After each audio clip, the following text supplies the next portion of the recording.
Before I get started on this repair, I wanted to sort of give you a heads up on what I'm doing here. So my dear friend, long friend, John Till of Janis Joplin fame and Ronnie Hawkins fame and just fame period. Great local guitarist, longtime customer and good friend.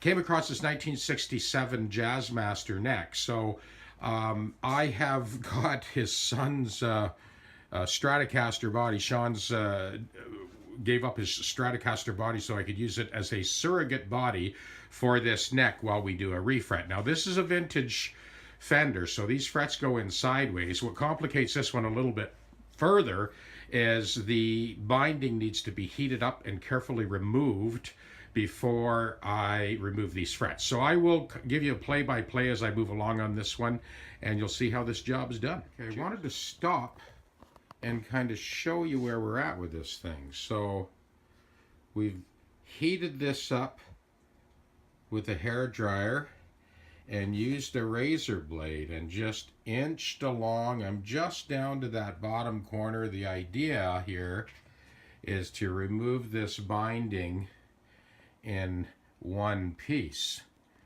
Still haven't debated whether I'm going to actually put the original binding on or not, but I want to get it off as clean as I can. We'll be putting a higher fret in here, so I may end up redoing the binding. This was the only sort of broken piece. This is how it came. That one piece was missing.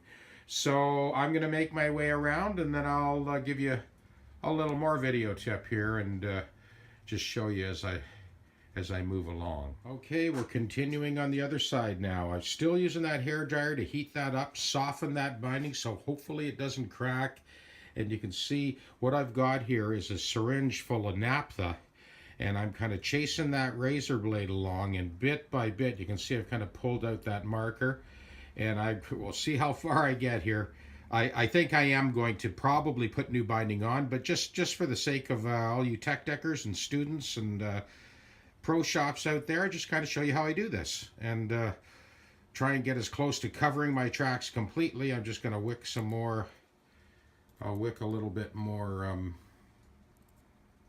there, just kind of wick that along. This doesn't hurt anything. It's not going to harm the finish. It's naphtha, so it flashes off pretty quick.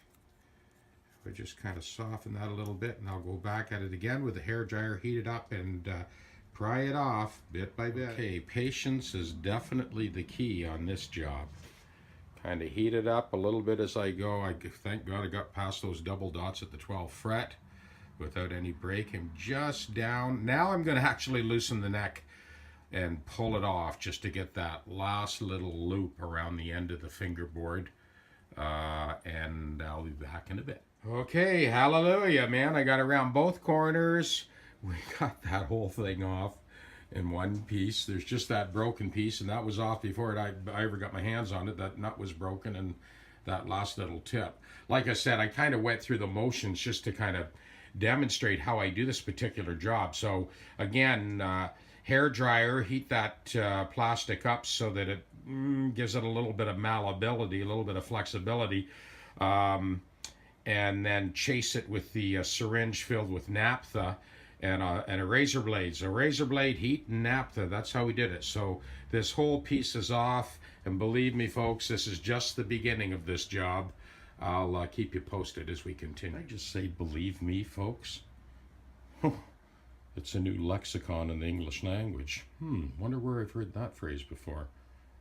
Anyway, I hope you haven't lost confidence in me for that quote. And listen, for all you techs that we met down in California and all the wonderful American people that we met, I just want to give you a heads up. Like, Canada is putting a rose bush across the border, so just telling you, man, wear leather gloves. I have to do this.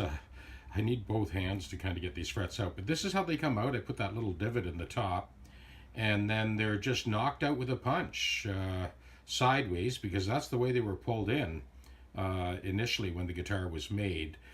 When we go to put the new frets in, it'll just be a conventional press fit, and I'll cover that when we get there. We got a little ways to go yet. Last couple of frets.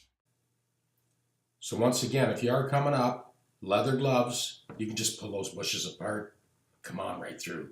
Lots of room up here. We're happy to have you.